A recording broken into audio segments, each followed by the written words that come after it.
దేవునికి స్తోత్రం. హల్లెలూయా. పరిశుద్ధ లేఖన భాగంలో నుండి ఒక వాక్యాన్ని చదువుకొని దేవుని యొక్క వాక్యాన్ని విందాం. ఏమైనటువంటి దేవుని బిడ్డలారా, పరిశుద్ధ లేఖన భాగంలో నుండి ఒక వాక్యాన్ని చదువుకుందాం. సామెతల గ్రంథము 3వ అధ్యాయము 27వ వాక్యాన్ని చదువుకుందాం. మేలు చేయుటకు నీ చేతనైనప్పుడు దాన్ని పొందదగిన వారికి చేయకుండా వెనుక తీయకుము. దేవునికి స్తోత్రం. హల్లెలూయా. ప్రేమనటువంటి దేవుని బిడ్డలారా, చదువుబడిన లేఖన భాగం గురించి ప్రార్థించాను. పరిశుద్ధుడా, శివాధిపతి స్తోత్రం. మీరు ఇచ్చిన వాక్యాన్ని బట్టి స్తోత్రం. వాక్యాన్ని ప్రభు విశదపరిచుండగా విదాస్తుని మీ శిరోసాటను మరుగుపరిచి ఈ బిడ్డలకు అవసరమైన రీతిలో వారికి ఏ విధముగా అవసరమో ఆ వాక్కులు మీరు వాడుకొని శిరోసాటను మరుగుపరిచి మీ బిడ్డలతో మీరే మాట్లాడుతున్నారు. యేసయ్య పరిశుద్ధ నామం పెట్టి వేడుకొంచున్నాను తండ్రి. ఆమేన్. స్తోత్రం. హల్లెలూయా. మేలు చేయుట నీ చేతనైనప్పుడు దాన్ని పొందదగిన వారికి చేయకుండా వెనుక తీయకు. దేవుడు దావీదు కుమారుడైనటువంటి సొలొమోను రాజు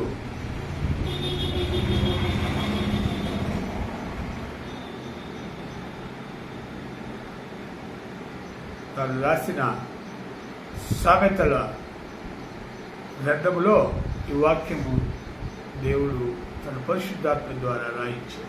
ఏమనంటే, మేలు చేయట నీ చేతనైనప్పుడు దాన్ని పొందగోరు వారికి. గమనించాలి, నువ్వు మేలు చేయటానికి నీకు చేతనవుతుంది. చేతగాని వాళ్ళ విషయం పక్కన పెట్టండి. చేతనైనప్పుడు అంటే మేలు చేయటము నీ చేతనైనప్పుడు దానిని పొందదగిన వారికి. మళ్ళీ అక్కడ ఒక మాట చెప్తాడు, అందరికీ చేయమని చెప్పట్లేదు. ఎవరికి పడితే అడిగి సినిమాకు పోయిన శ్రీకారం తిరిగి లోకానుసారంగా తిరిగే వాని గురించి చెప్పట్లేదు ఇక్కడ. దానిని అంటే మేలును పొందగోరిన వానికి చేయుటకు నువ్వు వెనుక తీయొద్దు. బాగా గమనించండి. వాక్యాన్ని మనం బాగా ధ్యానిస్తే మేలు చేయటానికి చేతనయ్యుండి ఒక మనిషి మేలు చేయకపోగా ఏమంటున్నారో తెలుసా? చదవండి. సమూయేలు 2వ గ్రంథము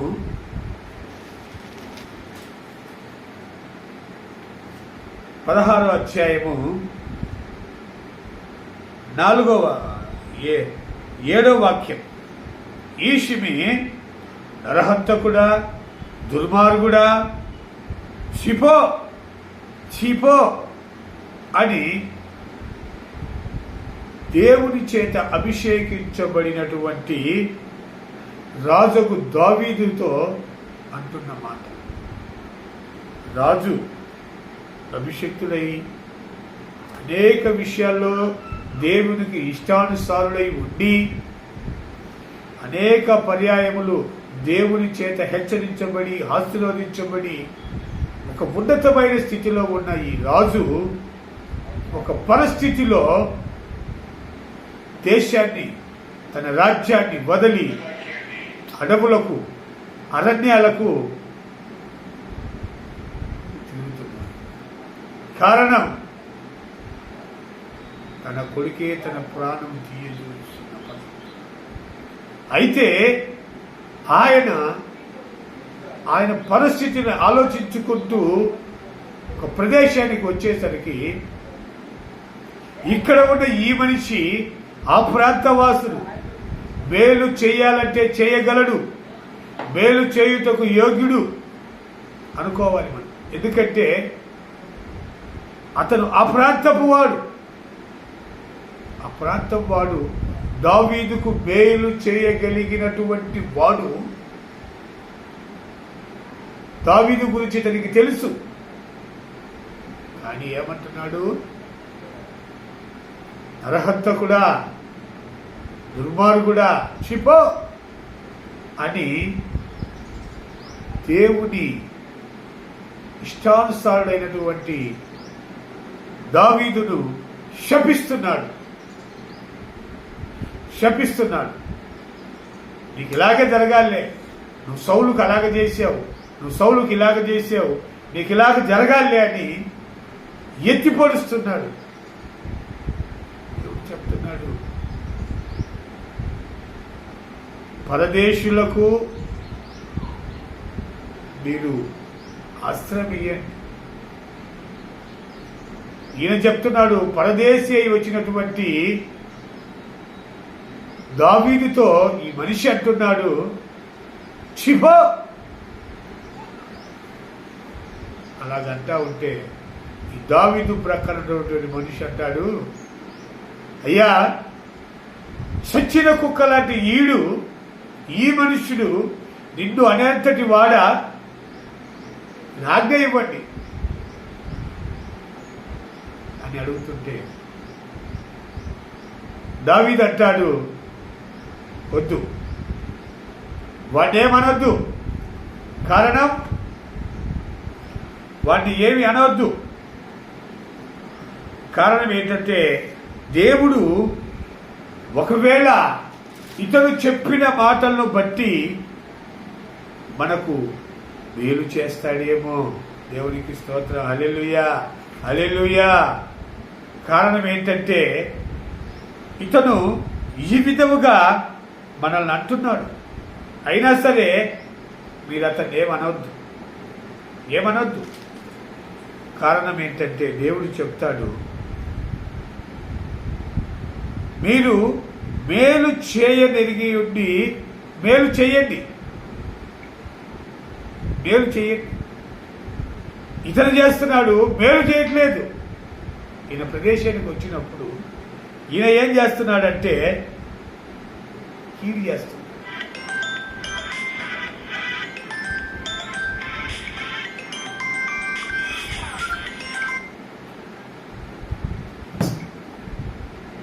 చేస్తున్నాడు. పక్కన వాళ్ళు అంటారు, ఈ చచ్చిన కుక్క లాంటి వాడు నేను అనేంతటి వాడా, చంపేద్దాం. దుర్మార్గుడి. దావీదు అంటాడు, వద్దు, ఆ పని చేయొద్దు. కారణం, దేవుడు ఆ మాట కూడా చదవండి. 16 సామెతల్లో 2వ సమూయేలు గ్రంథము 16వ అధ్యాయము 12వ వాక్యం.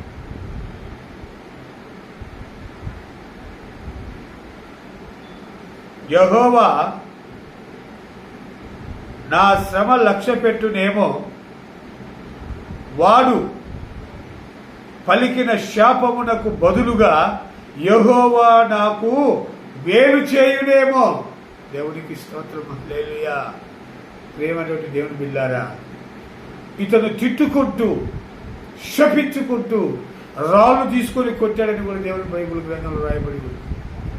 ఆ విధంగా దూషిస్తూ వెనకాల పడి దావీదును హీనపరుస్తూ బాధ పెడుతుంటే పక్కనున్న వాళ్ళు అంటారు, ఈయన బాధ చూడలేకపోతున్నాము, ఈయన చంపేద్దాం, కొట్టేద్దాం, ఈయన తరిమేద్దాం అంటే దావీదు అంటాడు, వద్దు వద్దు వద్దు వద్దు వద్దు, నా శ్రమ లక్ష్య పెట్టునేమో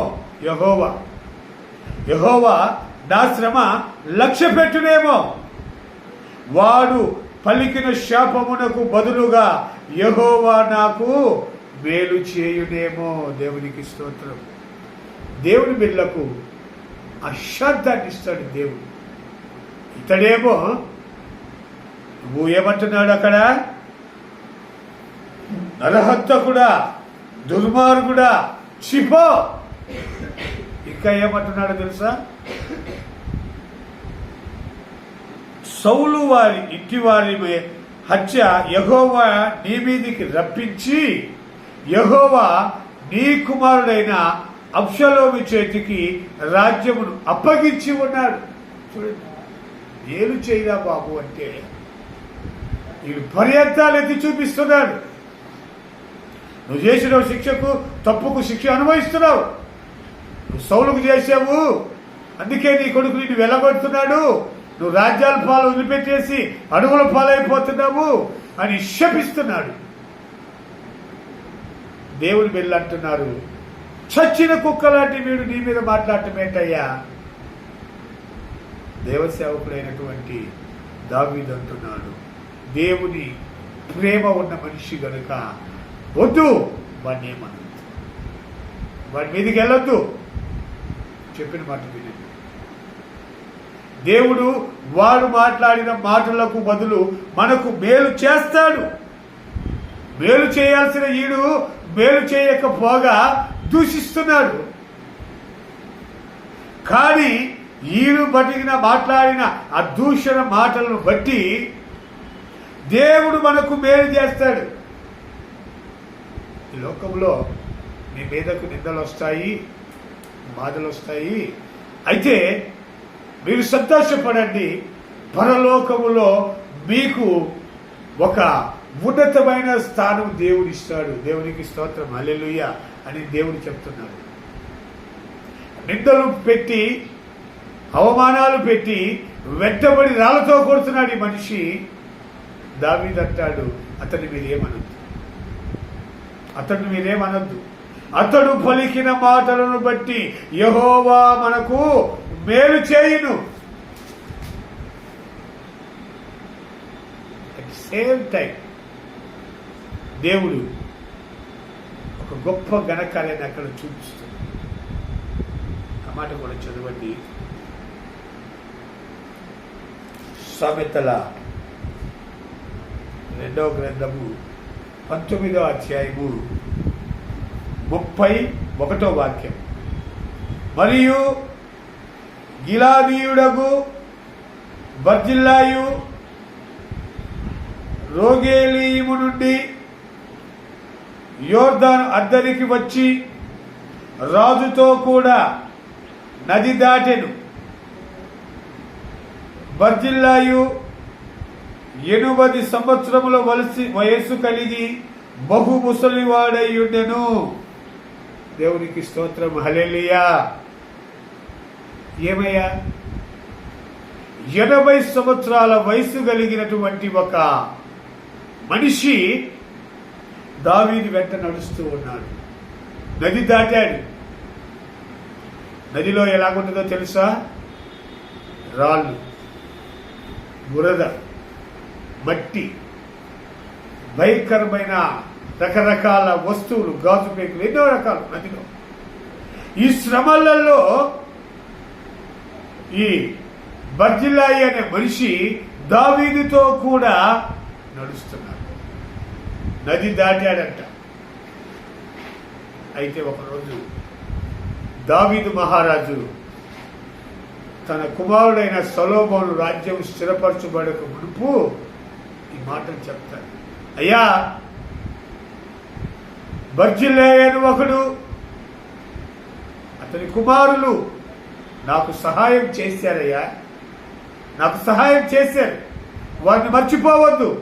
నీ భోజనపు బల్ల దగ్గర వారికి భోజనం సిద్ధపాటు చేయి అని దావీదు సొలొమోను రాజుకు చెప్తున్నాడు. అదే చెప్పిన దావీదు షిమి గురించి కూడా చెప్తున్నాడు. షిమి అని ఒకడు ఉన్నాడు.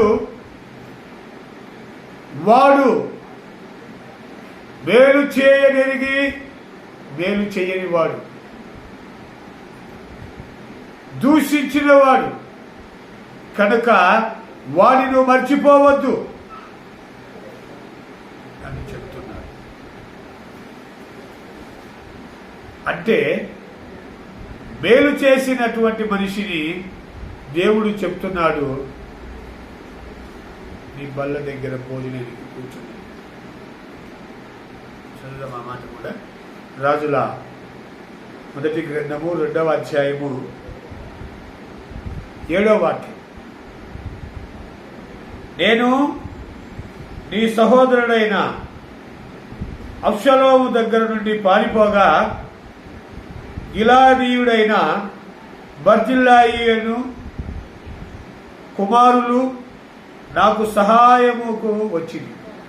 ఈ బర్జిల్లాయు ఆయన కుమారులు నాకు సహాయముకు వచ్చి నీవు వారి మీద దయ ఉంచి నీ బల్ల యొద్ద భోజనం చేయి వారిలో వారిని చేర్చుకొనుము. దేవునికి స్తోత్రం, హల్లెలూయా. రాజులతో కూడా భోజనం చేసేదానికి ఈ బర్జిల్లయిను చేర్చుకో. కారణం ఇతడు మేలు చేయనెరిగి ఉండి మేలు చేశాడు. మేలు చేయనెరిగి ఉండి చెయ్యని వాడిని కూడా గుర్తుపెట్టుకో. ఈ షిమి అనేవాడు ఉన్నాడు, వాడి విషయం నువ్వు మర్చిపోవద్దు. వాడు ఏ రకంగా ఏ నాటకమైన వేయగలడు. రాజ్యం లేకముందు దూషించాడు, రాజ్యం వచ్చాక అయ్యా నువ్వు చెప్పి తింటానంటున్నాడు. వాడు ఏ విధమైన మనిషే, వాడిని గుర్తుపెట్టుకో, మర్చిపోబాకు. నా కుమారుడా, ఈ రాజ్యము స్థిరపరచబడాలంటే ఇలాంటి వాళ్ళను నువ్వు గుర్తుపెట్టుకోవాలి అని దావీదు మహారాజు తన కుమారుడైనటువంటి సొలొమోనుకు చెప్తున్నాడు. చదువుబడిన లేఖన భాగం. లాస్ట్కి షిమిని చంపేందుకు చేస్తాడు సొలొమోను రాజు. కారణం ఆయన చెప్పిన ఆజ్ఞలు మీరి యెరూషలేములోనే ఉండబట్టి వినకుండా బయటకు వెళ్ళాడు, మరణమైపోయాడు. దేవుడు చెప్తున్నాడు, మీరు మేలు చేయనెరిగి ఉండి మేలు పొందగోరు వానికి మీరు చేయాలి. నువ్వు వెనుక తీయకూడదు. మేలు చేయడం కాబట్టి నువ్వు కీడు చేస్తే దేవుని శాపం వస్తుంది. మేలు చేశాడు బర్జిల్లయి. దేవుని రాజసేవకులు రాజుల దగ్గర భోజన బల్ల మీద కూర్చున్నారు. ఎంత గొప్ప ఘనత అండి! ఆ ఘనత ఎలా వచ్చింది? ఈయన దేశాలు బట్టి అడవులు బట్టి దావీదు రాజు తిరుగుతూ ఉంటే ఆయనకు సహకారిగా నది ఒడ్డుకు చేరాడు. నది దాటి వరకు నడిచాడు. కష్టాల్లో తోడుగా ఉన్నాడు, నష్టాల్లో తోడుగా ఉన్నాడు. ఆయనకు సహకారిగా సహాయకుడిగా ఉన్నాడు. నది దాటి వెళ్ళాడు. దేవుని చేత ఆశీర్వదించబడి అతని కుమారులు రాజు భోజనం దగ్గరికి బల్ల దగ్గరికి వచ్చారు. దేవుని మాటలు, దేవుని యొక్క ఆశీర్వాదాలు ఇలాగ ఉంటాయి. దేవుడు చెప్తున్నాడు, మేలు చేయుటకు నీకు చేతనైనప్పుడు. షమికి చేతనవుతుంది మేలు చేయాలంటే, చేయలేదు, శప్పని తెచ్చుకున్నాడు. బర్జిల్లయి 80 ఏళ్ల వయసు అయినా కూడా దేవుని బిడ్డలకు సహాయం చేసి తనకు తన కుమారులకు క్షేమస్థితిని కలుగు చేసుకున్నాడు. ప్రియమైనటువంటి దేవుని బిడ్డలారా, మనం చేసే పని ఎలాగ ఉంది? మనము మేలు చేస్తున్నామా? మేలుకరమైన మాటలు చెప్తున్నామా? లోకానుసారమైన మాటలు, లోకానుసారమైన జీవితాన్ని జీవిస్తున్నామా? మనం గుర్తుపెట్టుకోవాలి. దేవుడు చెప్తున్న మాట మేలు చేయగలిగిన చెప్తున్నాడు అన్నమాట. మేలు చేయుటకు నీకు చేతనైనప్పుడు. ఒకసారి దేవుని శిష్యులు మేడగదిలో ప్రార్థన చేసుకొని పరిశుద్ధాత్మ శక్తిని పొందుకొని పరిశుద్ధాత్మలో ఆనందిస్తూ, పరిశుద్ధాత్మ వారికి అనుగ్రహించిన కొలది అన్య భాషలు మాట్లాడుతూ ఆనందిస్తూ పరవశిస్తూ సంతోషపడుతూ ఆనందంగా ఉన్న సమయంలో కొంతమంది చూసి ఏమిటి వీళ్ళు ఇంత ఉదయాన్నే రకరకాలుగా ప్రవర్తిస్తున్నారు. మధ్య ఏమన్నా తాగారా? లోకస్తులకు ఎప్పుడు లోక సంబంధమైన మాటలే. వాళ్ళేమో పరిశుద్ధాత్మలో అనుభవిస్తూ పరిశుద్ధాత్మ ఆనందాన్ని చెవిచూసి ఆనందంగా భాషలు మాట్లాడుతూ ఆనందంగా పరవశిస్తుంటే ఈ చూసే వాళ్ళు అంటారు, ఇలా మందు తాగారా ఏంట్రా బాబు ఇలా క్యాకులేట్ చేస్తున్నారు అంటారు. అయితే వారి మధ్యలో నుంచి పేతురు లేచి ఒక మాట అంటున్నాడు. అపోస్తల కార్యము 2వ అధ్యాయము 14వ వాక్యాన్ని చదువుకుందాం.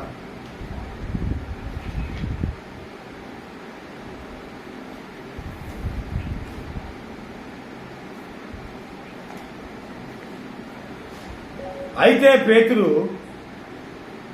ఆ 11తో కూడా లేచి నిలిచి బిగ్గరగా వారితో ఇట్లనెను,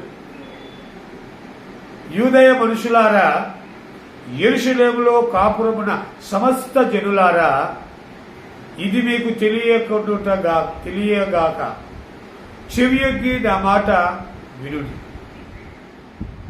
మీరు ఊహించినట్టు వీరు మత్తులు కారు, రొద్ది పొడిచి జామైనా కాలేదు.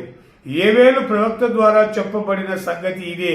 ఏమనగా అంత్యదినముల యందు నేను మనుషుల మీద నా ఆత్మను కుమ్మరించేదను, మీ కుమారులను మీ కుమార్తెలను ప్రవచించేదరు, మీ యవ్వనులకు దర్శనములు కలుగును, మీ వృద్ధులు కలలు కందురు. ఆ దినమున నా దాసుల మీద నా దాసుల మీదను నా ఆత్మను కుమ్మరించేదను గనుక వారు ప్రవచించేదరు. పైన ఆకాశం మహత్కార్యములను, క్రింద భూమి మీద సూచక క్రియలను, రక్తమును, అగ్నిని, పొగను, ఆవిరిని కలగజేసేదను. ప్రభు ప్రత్యక్షమగు ఆ మహాదినము రాకమునపు సూర్యుడు చీకటిగాను చంద్రుడు రక్తముగాను మాడు. అప్పుడు ప్రభువు నామమును బట్టి ప్రార్థన చేయవారందరూ రక్షణ పొందుదురు. దేవునికి స్తోత్రం. హల్లెలూయా, హల్లెలూయా. దేవుని బిడ్డలారా, దేవుడు చెప్తున్నాడు పేతురు ద్వారాగా, వీళ్ళు మద్యం మత్తులో లేరు. ఈయన మనసులో దేవుడు కలిగిచ్చాడు. అయ్యా, మీరు అనుకున్నట్టు ఇల్లు మద్యం తాగలేదు, మద్యం తాగి ఇల్లు తోలటం లేదు. పరిశుద్ధాత్మ ద్వారా వీరు ఆనందిస్తున్నారు, సంతోషిస్తున్నారు, భరోసిస్తున్నారు. అప్పుడు వీళ్ళలో మార్పును చూసిన కొంతమంది, అయ్యలారా మేమేం చెయ్యాలి? మీలా సంతోషించాలి, మీలాగా ఆనందించాలి, మీలా దేవుళ్ళలో పరోసించాలి, మేమేం చెయ్యాలి? అప్పుడు దేవుడు చెప్తున్నాడు, చదవండి ఆ మాట కూడా. అపోస్తల కార్యములు 2వ అధ్యాయము 8వ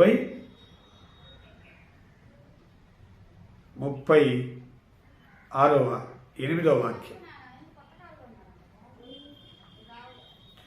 36వ వాక్యం నుంచి చదువుకుందాం. మీరు సిలువ వేసిన ఈ యేసునే దేవుడు ప్రభువు గాను క్రీస్తుకు గాను నియమించాడు. ఇది ఇశ్రాయేలుల వంశముకు రూఢిగా తెలుసునని చెప్పాడు. వారు ఈ మాటలు విని హృదయములో నొచ్చుకొని,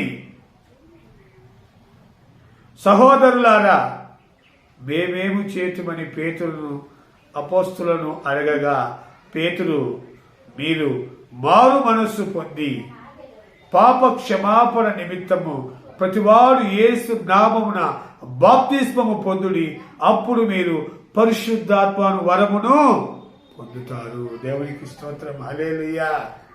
ప్రియమైన దేవుని బిడ్డలారా, మేలు చేయనిది దాన్ని పొందగోరు వాడికి మేలు చేయాలి. మేలు చేయక ఒక మనిషి శాపాన్ని తెచ్చుకున్నాడు, మేలు చేసి ఒక మనిషి ఆశీర్వాదాన్ని తెచ్చుకున్నాడు.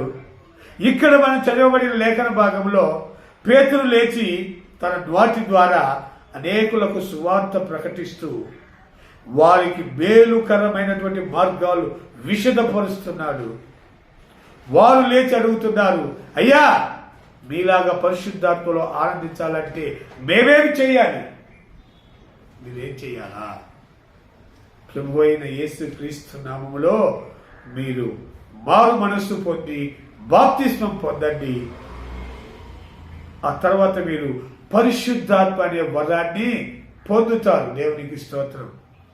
మారు మనసు లేకుండా పోతే పరిశుద్ధాత్మ మిమ్మల్ని అభిషేకించదు.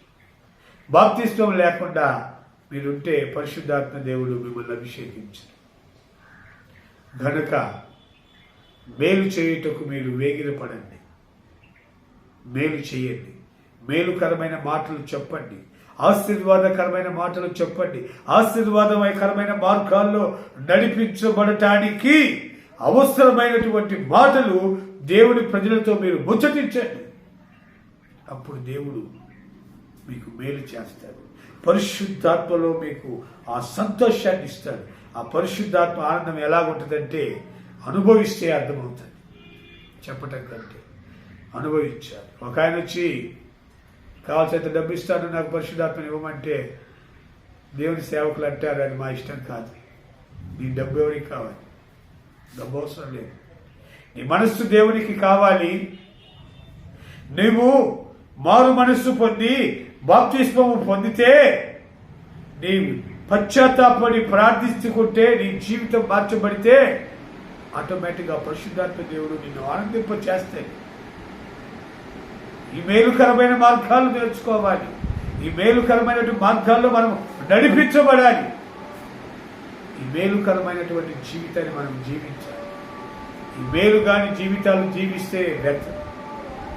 ప్రియమైనటువంటి దేవుని బిడ్డలారా, దైవ సేవకులు ఎస్ఎన్ గారు మాట నేను తుది శ్వాస వరకు, ప్రాణం ఉన్నంత వరకు దేవుని సేవలో ఉండాలి. ఎన్నో రాత్రులు ఆయన ప్రసంగాలు చేసి మళ్ళా డ్రైవింగ్ చేస్తూ ఆయన అలసిపోయిన రాత్రులు తెలుసు. అయినా ఆయన ఎప్పుడు అలసిపోయినట్టు కనపడేవాడు కాదు. ఆయన పడుకునేటప్పుడు చిన్న పిల్లవాడు, మగ పిల్లలాగా పడుకునేవాడు. అదే స్టేజ్ మీదకి వస్తే దేవుని వాక్యాన్ని చెప్పేటప్పుడు చూస్తే గర్జించే సింహంలాగా ఉండేవాడు. నేను ఆ రెండు చూసినప్పుడు అనుకునేవాడిని, ప్రభువా ఎంత గొప్ప దేవుడు అయ్యా. నీ బిడ్డ అక్కడ అలసిపోయి పండుకున్నప్పుడు చిన్నపిల్లవాడి వాళ్ళు స్టేజ్ మీదకి వచ్చి దేవుని వాక్యాన్ని విస్తృతపరిచేటప్పుడు సింహంలాగా, సింహపు పిల్లలాగా గర్జించి దేవుని వాక్యాన్ని చెప్తున్నాడు. మేలు కరమైనటువంటి మాటలు ఈ విధముగా చెప్పాడు కనుక దేవుడు ఆయన అంతకంత వర్ధిల్ల చేసి సంఘాలను ఆశీర్వదింప చేసి ఆయన ఉన్నా లేకుండా ఆయన ఉన్నట్టుగానే, ఆయన జీవించి ఉన్నట్టుగానే, ఆయన సంఘాన్ని నడిపిస్తున్నట్టుగానే, సంఘం నడిపింపు తూచా తప్పక కుడి ఎడమలకు తిరగకుండా, ఆయన లేరు అంటే ఎవరు నమ్మని రీతిలో ఆ మినిస్ట్రీని దేవుడు నడిపిస్తున్నాడంటే అది కేవలము ఆ దైవ సేవకుని యొక్క మేలు కలిగించేటువంటి మాటల ద్వారా. ఆయనకు చేతనైంది మేలు చేయటమే, ఆయనకు చేతనైంది సువార్త చాటించటమే, ఆయనకు చేతనైంది దేవుని వాక్కులు ఎక్కడ ఉన్నా చెప్పటమే. ఇంకా వేరే మాటలు తెలియదు, వేరే ఆలోచన లేదు. అలాంటి దైవ సేవకులు మన దేశంలో, మన రాష్ట్రంలో, అనేక ప్రాంతాల్లో ఆయన దేవుని సువార్తను ప్రకటించారు కనుక మాలాంటి కొంతమంది మా జీవితాలను మార్చుకొని ఆ శాపగ్రస్తమైన జీవితాన్ని విడిచి దేవుని కొరకు నడుము కట్టుకుంటున్నాడు. ఆ యథార్థవంతుడు ఆ రోజు ఈ మేలుకరమైన మాటలు మాకు చెప్పకపోతే, మేము వినకపోతే, మేము ఆ శాపంలో చనిపోయి ఉండేవాళ్ళమేమో, ఆ పాపంలో చనిపోయే వాళ్ళమేమో, మా బ్రతుకులు ఏమైపోయేదో. దేవుని బిడ్డలారా, ఈ మేలుకరమైన మాటలు కొన్ని సంవత్సరాల క్రితం దైవ సేవకులు నడుము కట్టుకొని సువార్త స్వస్థత మహాసభలు పెట్టి వినిపిస్తే మాలాంటి అయోగ్యులైన కొంతమంది విని ఆయన మాటలకు ఆకర్షితులై దేవుని వాక్యాన్ని అంగీకరించి దేవునిలో నడిపించబడటానికి దేవుడు సహాయం చేస్తే ఇంచుమించు హొస్సన్న మినిస్ట్రీలో 600-700 చర్చిలకు రూఫింగ్ చేశానంటే అది దేవుని కృప తప్ప వేరొకటి కాదు. అలా దేవుని మందిరాలు కట్టుకుంటా ఉన్న నా జీవితంలోకి యేసయ్య పిలుపునిచ్చాడు. ఎంతకాలం మరుగు చేయబడి ఉంటావు? నీవు దేవుని పని చేయాలని ఆశ కలిగిన వ్యక్తివి, దేవుని కొరకు ప్రయాసపడాలన్న ఆలోచన కలిగిన మనిషివి. నువ్వెప్పుడు నన్ను విడిచిపెట్టలేదు, ఎప్పుడు ప్రార్థిస్తున్నావు కనుక ఇప్పుడు నేను నిన్ను దేవుని మధ్యలోనికి తీసుకెళ్తున్నాను, దేవుని ప్రజల మధ్యలోనికి తీసుకెళ్తున్నాను అని ఆయన ఉపదేశాన్ని ఇచ్చి, దైవ సేవకుల ద్వారా ప్రేరేపణించి, అభిషేకించి దేవుని సువార్త సేవలో, దేవుని మందిరం నడిపించే విషయంలో, అనేకమైన దేవుని మార్గాలు విషదపరిచే విషయంలో దేవుడు వాడుకుంటున్నాడు.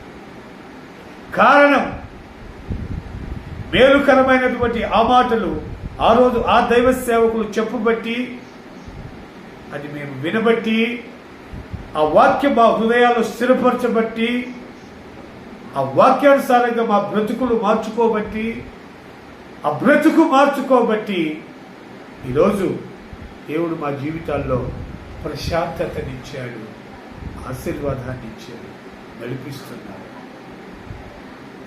దేవుడు ఒక ఉన్నతమైన కార్యాన్ని నా జీవితం పట్ల చేశాడు. మీరు నమ్మండి, యేసన్న గారి వాక్యం వినక మునుపు లోకములో ఉన్నప్పుడు ఎంత సంపాదించినా వ్యర్థం, ఉండేది కాదు. తాగేవాడిని, ఆటో వాళ్ళు, రిక్షా వాళ్ళు తెచ్చి ఆ మంచాలు ఇసురు పడేసిన వాళ్ళు, తీసుకా తాగుబోతున్నది ఇసురు పడేసేవాళ్ళు. అలాంటి లోక సంబంధమైన దుర్భరమైన జీవితాన్ని జీవిస్తున్న నన్ను నా యేసయ్య చూశాడు. యేసన్న గారు 1987-88 సంవత్సరంలో 97-98 సంవత్సరంలో 97-98 సంవత్సరాల్లో మార్కాపురంలో మహాసభ పెట్టినప్పుడు చెప్పకూడని విషయమైనా నిజం చెప్పాలి, నేను మద్యం త్రాగి మీటింగులోకి వెళ్ళాను. నిజం, తాగి ఉన్నాను. అక్కడేంటో పాటలు పాడుతున్నారు, యేసన్న గారు ఎవరో తెలియదు, అక్కడ పాస్టర్లు ఎవరో నాకు తెలియదు. అక్కడేంటో పాటలు పాడుతున్నారు, మ్యూజిక్లు వాయిస్తున్నారు, ఏంటో జరుగుతుంది, వెలుతురుంది అని ఆ వెలుగు దగ్గరకు నేను వెళ్ళాను. దేవునికి స్తోత్రం కలుగును గాక. ఆ వెలుగు దగ్గరకు నేను వెళితే మద్యము తాగిన నన్ను కూడా యేసయ్య వదిలిపెట్టలేదు. యేసన్న గారు స్టేజ్ మీద అన్నాడు, నీవు చీటికటిలో చిందులాడింది చాలు, కలువై అన్నాడు. నాకు తెలియకుండానే కళ్ళు మూసుకున్నాడు. మోహరించు అన్నాడు, మోహరించు. ప్రార్థన చేయి అన్నాడు. ప్రభువా నేను పాపినయ్యా అన్నాడు. ఆ తర్వాత నాకు గుర్తులేదు. తర్వాత నాకు గుర్తొచ్చి చూసేందుకు నా 2 మోకాళ్ళు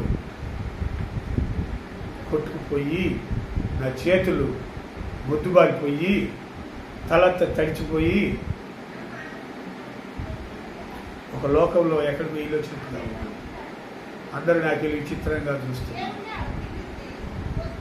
చూశాను. ఆ రోజు దేవుడు నన్ను దర్శించాడు. యేసన్న గారు చెప్పినటువంటి ఆ వాక్కులు నా హృదయంలో స్థిరపరచబడ్డాయి. చీకటిలో చిందులాడింది చాలు, దేవుని మార్గాల వైపు నడు. ఆ రోజు ఆ మహానుభావుడు ఆ వాక్యం చెప్పకపోతే, ఆ దేవుని వాక్కులు నాకు వినపడకపోతే నా జీవితం ఏమైపోయేదో, నేనేమైపోయేవాడో, నా భార్య పిల్లల పరిస్థితి ఏమైపోయేదో, లోకంలో కలిసిపోయేవాడినేమో. ప్రియమైన దేవుని బిడ్డలారా, నేను ఘనత కొరకు ఈ పని చేయటం లేదు. నాలాగా, నా జీవితం లాగా, నా కుటుంబం లాగా కొన్ని జీవితాలు, కొన్ని కుటుంబాలు పాడైపోకుండా, నాశన స్థితికి వెళ్లకుండా కాపాడబడాలని నేను దేవుని పని కొరకు నడుము కట్టుకున్నాను. నా ప్రియమైన దేవుని బిడ్డలారా, మీకందరికీ వందనాలు చెప్తున్నాను. ఆ మాట వినండి. ఈ లోకంలో ఏమీ లేదు. శరీరాశ, నేత్రాశ, జీవము డమ్మము తప్ప ఇంకేమీ లేదు. మనం ప్రతి ఒక్కరము చనిపోతాం. చనిపోయిన తర్వాత మన పరిస్థితి ఏంటి? మన భార్య పిల్లల పరిస్థితి ఏంటి? మన ఆత్మ విమోచన సంగతి ఏమిటి? మన పితరుల సంగతి ఏమిటి? మన పిల్లల సంగతి జ్ఞాపకం చేసి ఒక్కసారి ఆలోచిస్తే మన జీవితం మార్చబడిపోయింది. నేను ఆ వెలుగు దగ్గరికి వెళ్ళాను. యేసయ్య నన్ను చూశాను. జ్ఞాపకం చేసుకో. ఆ వెలుగు దగ్గరికి మనం వెళ్ళాలి. నేను ఆ వెలుగు దగ్గరికి వెళ్ళకపోతే, నేను ఇంట్లో పడుకొని నిద్రపోతుంటే, రోడ్ల మీద తిరుగుతుంటే, లేకపోతే ఎక్కడో పనికిమాల ప్రదేశాల్లో తిరుగుతుంటే యేసయ్య నన్ను చూడలేదు. కారణం, యేసయ్య వెలుగు దగ్గరికి మనం వస్తే యేసయ్య చూస్తాడు, నేను వదిలిపెట్టను. దైవసేవకులైన యేసన్న గారి సాక్ష్యం మీరు ఎవరు చూసారేమో చూడండి. ఒక కుటుంబం ప్రార్థన చేసుకుంటా ఉంటే ఆయన మతి స్థిమితం లేని ఆ పరిస్థితుల్లో ఆ కూటం దగ్గరకు వచ్చి యేసన్న గారు కూర్చున్నారు. ప్రార్థన అయిపోయిన తర్వాత వాళ్ళు లేపేసి, అయ్యా ప్రార్థన నిల్లని. ఆ వెలుగు దగ్గర నుంచి ఆయన బయట కాలు పెట్టి వెళుతుంటే ఆయన వెలుగు ఆయన మీద ప్రకాశించి, బాగా గమనించండి. యేసన్న గారు రోడ్ల మీద తిరుగుతున్నంతసేపు ఆ వెలుగు రాలేదు. ఎప్పుడైతే ఆ చిన్న కూటము, కుటుంబ ప్రార్థన అంటారు, 2-3 కూడి వాటినా వారి మధ్యలో నేను ఉంటానని దేవుడు స్థలమిచ్చిన రీతిగా ఆ చిన్న కుటుంబ ప్రార్థనలో కూర్చోవాలన్న మనసు ఎప్పుడైతే యేసన్న గారికి వచ్చిందో దేవుడు చూసి ఆయన వెలుగును ఆయన పైన ప్రసరింప చేసాడు. కొన్ని వేల ఆత్మలను, లక్షలని చెప్పాలి, వేలుగా లక్షల ఆత్మలకు వెలుగును దేవుడు ఆయన ద్వారా దయచేశాడు. వెలుగు దగ్గరికి మనం రావాలి. దేవుడు చెప్తున్నాడు, మేలుకరమైన పనులు మీరు చేయనప్పుడు మీరు చేయండి. ఆ మేలు కలగాలంటే, ఆ మేలు కలిగిన పనులు మీరు చేస్తూ ఉంటే అనేకమైన విషయాలలో మీరు గణపరచబడతారు. మేలు చేయనెరిగి ఉండి దాన్ని పొందగోరు వారికి మీరు చేయకపోతే శమిలాగా శపించబడతారు. మేలు చేయనెరిగి ఉండి చేసినట్లయితే బర్జెల్లాయిలాగా ఆశీర్వదించబడతారు. దేవుని కృప మనకు తోడుగా ఉండి నడిపిస్తుంది. దేవుడు తన వినికిడి తన వాక్యమును దీవించుగాక. గొప్ప దేవుడవయ్యా, ఈ దినమున తండ్రి ఇంత గొప్ప వాక్యాన్ని నాయన మీరు మాకు విషదపరిచినందుకు ఇస్తున్నారు. నా బ్రతుకును మార్చారు, లోకంలో నుంచి వేరుపరిచారు. వాక్యం వింటున్న నీ బిడ్డల బ్రతుకుల్లో కూడా ఆ వెలుగును నింపండి, ఆ ప్రకాశమానమైన వెలుగును చూపండి. బ్రతుకులు మార్చండి, లోక సంబంధంలోంచి వేరుపరచండి. కుటుంబాలను కట్టండి, భార్య పిల్లలను, కుటుంబాలను ఆశీర్వదించండి. మేము లేకపోతే మా పరిస్థితి ఏమిటి? దేవుడు చెప్తున్నాడు, నిన్ను బట్టి 7 తరములు దీవెన. నువ్వు పాపం చేసినట్లయితే 3 తరముల వరకు శాపం. శాపం మాకుందయ్యా, నీ దీవెన మాకు కావాలి, నీ ఆశీర్వాదం మాకు కావాలి. దయవుంచి మీ కృప చూపించి నీ ఆశీర్వాదాన్ని మాపై నిలిపి నీ కృపకు యోగ్యులుగా ఇచ్చి మిమ్మల్ని చేరు వరకు నీ కృప తోడైని నడిపించండి. యేసయ్య పరిశుద్ధ నామమున జరిగి వేడుకుంటున్నాను తండ్రి. ఆమేన్. హల్లెలూయా. దేవునికి స్తోత్రం.